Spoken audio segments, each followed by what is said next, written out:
திரு அக்னேஸ்வரன், இப்போ திமுக பாஜகவை விட அதிமுக தான் அதிக வாக்குகள் பெற்றிருக்கு இந்த தேர்தல் அப்படின்றத எந்த அடிப்படையில் சொல்றாரு? இப்போ சவால்கள் என்ற அடிப்படையில் வைத்துக் கொண்டால் கூட நாம் தமிழர் சந்தித்த சவால்கள் இன்னும் அதிகம் தானே அப்படின்னு சொல்றாரு திரு ரவீந்திரன் துரைசாமி. அதாவது கணக்கு அப்படின்னு போடுகிற போது அண்ணன் ரவீந்திரன் துரைசாமி அவர்கள் போட்ட பாதையிலே நானும் பயணிக்கணும்னு நான் நினைக்கிறேன். என்ன சொல்கிறாருன்னா, அதிமுக கூட தேமுதிக இருந்தது, அப்போ தேமுதிக வாங்கின வாக்குகள் தானே இது அப்படிங்கிறார். அதே கணக்கு பாஜகவுக்கும் பொருந்தும்ல.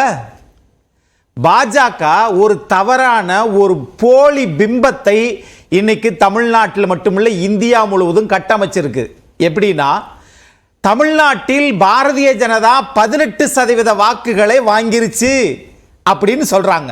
அதுவே முதல்ல முற்றிலும் பொய்யான ஒரு செய்தி. ஏன் தெரியுமா? அது வாங்கின வாக்குகள் வெறும் 5% தான். பாட்டாளி மக்கள் கட்சி 4%, போன தேர்தலில், இப்ப அது 5%. அதே மாதிரி திரு டிடிவி தினகரன் அமமுக போன தேர்தலில் 2.5%, இப்ப அது 3%. அப்ப இதெல்லாம் கணக்கு போட்டு திரு தேவநாதன் யாதவ், திரு ஜான் பாண்டியன், வேலூர்ல 2ஆம் இடத்துக்கு போன புதிய கட்சி ஏசி சண்முகம் அவர்கள், புதிய நீதி கட்சி, ஆக இவங்களுடைய வாக்குகள் எல்லாம் சேர்த்து அது பாரதிய ஜனதா வாக்குன்னு சொல்லுகிற போது நீங்க சொன்னா அது பாரதிய ஜனதா வாக்கு, அப்ப நாங்க சொன்னா அப்ப 2021 அதிமுக வாங்கிய வாக்குகள் 34%. இன்றைக்கு 2019 19%, இன்னைக்கு 20.5, ஆக 21%. அன்னைக்கு முதலமைச்சர் எடப்பாடி பழனிசாமி, இன்னைக்கு எதிர்க்கட்சி தலைவர் எடப்பாடி பழனிசாமி கட்சியின் பொதுச் செயலாளர் ஒற்றை தலைமைக்கு வந்துச்சா? அதனால இன்னைக்கு பாஜக விட்டு வெளியே வந்ததுக்கு பிறகுதான் இது அதிகரிச்சிருக்கு.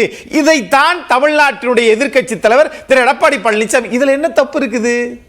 நீங்க பெறாத பிள்ளைக்கு பேர் வைக்கிறீங்களே, இதுவே தவறா? சரியாது. என்னோட கேள்வி என்னன்னா, எந்த விஷயத்தெல்லாம் சவால் அப்படின்னு திரு எடப்பாடி பழனிசாமி குறிப்பிடுறாரோ இந்த விஷயங்கள்லாம் தங்களுக்கு ஒரு பொருட்டே இல்லைன்னு தேர்தலுக்கு முன்னாடி சொன்னாரு. அரசியல் கட்சிகள் பார்க்கிற பார்வைகள் ஒன்றா இருக்கலாம், வேற இருக்கலாம். ஆனா வாங்கின வாக்கு சதவீதம் தான் சொல்லும். எப்படி தெரியுமா? தமிழ்நாட்டில் திமுகவுக்கு பிறகு அதிக வாக்குகள் வாங்கிய கட்சி அண்ணா திராவிட முன்னேற்ற கழகம். அதுல யாருக்காவது மாற்று கருத்து இருக்கா? அண்ணா ரவீந்திரன் துரைசாமி அவர்கள் இதை மறுப்பாரா? அப்போ இப்போ அப்படி கிடையாதுன்னா, அண்ணா நீங்க பேசுனதெல்லாம் நாமளே நான் நிறைய விவாதம் உங்களோட கலந்திருக்கிறேன். நீங்க சொன்னது திரு எடப்பாடி பழனிசாமி அவர்கள் இந்த தேர்தலில் 15% வாக்குகளை தான் பெறுவார் என்று அண்ணன் ரவீந்திரன் துரைசாமி சொன்னார். ஆனால் 21% வாக்குகளை திரு எடப்பாடி பழனிசாமி ஒற்றை தலைமைக்கு வாங்கி இருக்கிறாங்க. 20.4. ஆகவே 20.4 இருக்கட்டும் 20.4 வச்சுக்கிறோம். ஆனா நீங்க 400 இடத்துல வெற்றி பெறுவன்னு சொன்னீங்களே பாரதிய ஜனதா, வெறும் 240 நின்றுக்கிட்டீங்களே, இத பத்தி யாரும் பேச மாட்டேங்கிறீங்க. உத்தரப்பிரதேசல 70க்கு கீழே மண்ணை கவனிங்களே, ராமருக்கு கோயில் திறந்தீங்களே. இப்போ தமிழ்நாட்டுல அதிமுகவுக்கு நிகர் பாஜக இல்லவே இல்லைன்னு சொல்றீங்க. ஆனா அதிமுகவோட எண்ணிக்கை எந்த அடிப்படையிலன்னு கேட்கும் போது நீங்க பாஜகவோட ஒப்பிட்டு பேசுறது எதனால? 100% அது தவறு.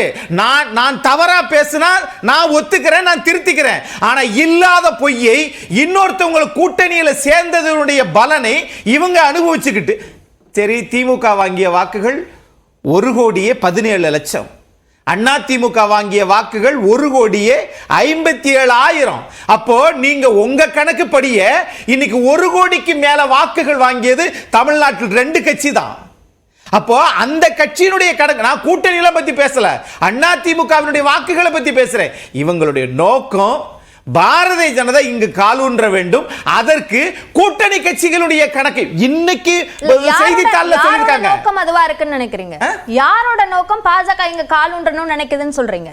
அதாவது சொல்றாங்களே பாஜக வாங்கிய வாக்கு சதவீதம் 18ன்னு சொல்றதே மிகப்பெரிய பொய்ய கட்டவிழ்த்து இல்லையா? இது மாயை இல்லையா?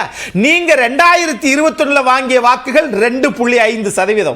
இன்னைக்கு நீங்க பாரதிய ஜனதா வாங்கிய வாக்குகள் வெறும் 5% தான். அப்ப பாட்டாளி மக்கள் கட்சிக்கு வாக்குகளே இல்லையா? டிடிவி தினகரன் அவர்களுக்கு வாக்குகள் இல்லையா? வாக்குகள் இல்லாத கட்சியை தானே நீங்க சேர்த்தீங்களா? அப்ப இதில் முரண்பாடா இல்ல? அப்போ உங்களுக்கு அதிமுக கூட்டணிக்கு வராததுனால ஒரு திமுக மாதிரி பல கட்சிகளை ஒன்று சேர்த்துக்கிட்டு நாமும் ஒரு போலியா ஒரு கட்டமைப்பை கூட்டணியை உருவாக்கிய தலைவரே வெற்றி பெறலையே. அப்ப நோக்கம் என்ன? அப்ப கட்சியினுடைய தரம் என்ன? மக்களோட நம்பிக்கை என்ன? ஆகையினால இவங்க ஒரு கட்சியை 7 தொகுதிகளில் டெபாசிட் இழக்க செய்திருக்கோம். 50 ஆண்டு கால அதிமுக வேட்பாளர்களோட 7 இடங்கள்ல டெபாசிட் இழக்க செஞ்சிருக்குது தேசிய ஜனநாயக கூட்டணி அப்படின்னு சொல்றாரு திரு அண்ணாமலை. அவர் ஜெயிச்சாரா? ஜெயிச்சுட்டு பேசுங்களே தலைவா. நீங்களே தோத்துட்டீங்க. 7 என்ன 70 என்ன? ஆனால் செல்வி ஜெயலலிதா அம்மா அவர்கள் இருந்த போதே பெண்ணாகரத்தில் டெபாசிட் இழக்கவில்லையா? கலைஞர் கருணாநிதி கட்சியினுடைய மூத்த தலைவர் அண்ணாவிற்கு பிறகு நம்ம ஆர்கே நகர்ல டெபாசிட் போகலையா? ஆகையினால தலைவர்கள் இருக்கிற போதே தோல்வி சந்தித்ததுதான் இந்த நாடு. ஆனாலும் திமுக அதிமுக என்கிற இந்த 2 கட்சிகள் தான் இந்த தேர்தலில் போன தேர்தலிலும் அதிக வாக்குகளை பெற்றிருக்குது. 7 வைப்பு தொகை போயிருச்சு. சொன்னவர் தோத்துட்டீங்களா இல்லையா? நான் தோற்று விட்டேன், என் கட்சி தோற்று விட்டது, மக்களே என்னை மன்னியுங்கள், நான் அதிகமாக தமிழ்நாட்டில் பொய் பேசிவிட்டேன். இது அல்லவா ஒத்துக்கொள்ள வேண்டும்? அதிமுக தன்னுடைய சரிவை சந்திக்கிறது. ஆனால் தொடர்ந்து கூட்டணி இல்லாம சந்திச்சுச்சா இல்லையா? கூட்டணி கட்சிகள் இருந்தாலும் கூட்டணி இல்லாம அதிமுக தானா சந்திச்சதா அல்லது கூட்டணி அமையலன்றதுனால? கூட்டணி இருந்தாலும் அதிக வாக்கு வங்கிகளை 2021 வாங்கின கட்சி தானே. ஆனா பாஜக 2021 2.5% வாங்கின கட்சி தானே. ஆகையினால ஒரு கட்சி இவங்களுடைய நோக்கம் அதிமுகவினுடைய வாக்குகளை அப்படியே வாங்கிடலாம். உங்களுக்கு ஒருபோதும் போட மாட்டாங்க சார் தமிழ்நாட்டு மக்கள். ஏன்னா நீங்க வெறும் பேச்சு வாய் சவடால் விடக்கூடிய கட்சியை தமிழக மக்கள் ஒருபோதும் நம்ப மாட்டார்கள். நாங்களும் அதை ஆதரிக்கவும் மாட்டோம். செயல்கள் தான் பேசும். அது மோடியாக இருந்தாலும் சரி, தமிழ்நாட்டுடைய திரு பாஜக தலைவர் திரு அண்ணாமலையாக இருந்தாலும் சரி, தமிழக மக்கள் சமூக நீதி பார்வையோடு பாப்பாங்கன்ற என் பார்வை. சரி, ஓகே. திரு தங்க வரதராஜன், ஒரு போலியான பிம்பம் கட்டமைக்கப்படுகிறது பாஜகவால. 18% வாக்குகள் பெற்றுவிட்டோம் அப்படின்றது ஒரு போலி பிம்பம் அப்படின்னு விமர்சிக்கிறார் திரு அக்னேஸ்வரன். உங்க பதில்? வணக்கம் சகோதரி. என்னுடைய அருமை அண்ணன் அக்னேஸ்வரன் நிச்சயமாக மிகப்பெரிய ஒரு துயரத்தில் இருக்கிறத காட்டிக்கொள்ள இருக்கிறார் என்று எல்லாரும் புரிஞ்சு கொள்ள முடியும். அதாவது என்ன சொல்ற, ஒற்று அதிமுக தலைவர் அண்ணன் எடப்பாடி அவர்கள் அவர் பிரேமலதா பிரச்சாரத்தை தான் பண்ணாங்க, அதனால எங்களுக்கு இவ்வளவு கிடைச்சிச்சுன்னு சொல்ல. சார், ஒரு அதிமுக ஒரு மாபெரும் இயக்கம் சார். அதாவது நீங்க 2014 இதே புரட்சி தலைவி அம்மா அவர்கள் ஒற்றை தலைமையில தான் பிரச்சாரம், ஒற்றை தலைமையில தான் பிரச்சாரத்தை எடுத்துட்டு போனா 37 இடங்களை பெற்று விட்டார். அப்ப அதுதான் பாஜக சொல்றோம். இன்னைக்கு எடப்பாடி அவர் என்ன நினைக்கிறாரு, நாங்க ஜெயலலிதா அம்மா போல அவர் பிடிக்க மாட்டேது. காரணம் கேட்டால் ஜெயலலிதா போல எம்ஜிஆர் போல நினைச்சுக்கிறார். அதான் பிரச்சனை காரணம். இன்னைக்கு எப்படி சார் நீங்க இதை மனசாட்சியோட பேசுறீங்க? உங்க தொண்டர்கள் எல்லாம் கொதிச்சிருக்காங்க சார். இந்த எடப்பாடியுடைய தவறான முடிவால அவர் எந்த அளவுக்கு கட்சியை கொண்டு ஒரு மாபெரும் இயக்கத்தை சேர்த்து முடிவுன்னு சொல்றீங்க? இல்ல கட்சியை அவர் வெளிநடத்துற விதம் தவறுண்டு அவர் உங்க உள்கட்சியா இருக்கலாம். அந்த அளவுக்கு வந்து வச்சிருக்கிறாங்க. நான் சொல்ல வரேன். இப்ப யார் அப்படி சொல்றாங்க? அதாவது சகோதரி, எங்களுடைய வாக்கு சதவீதம் 18. நான் என்ன சொல்றேன், எங்களுடைய கூட்டணி கட்சிகளோட 18 சார். சார், எங்களுக்கு எதெல்லாம் கிடைக்குதோ லாபம் சார்.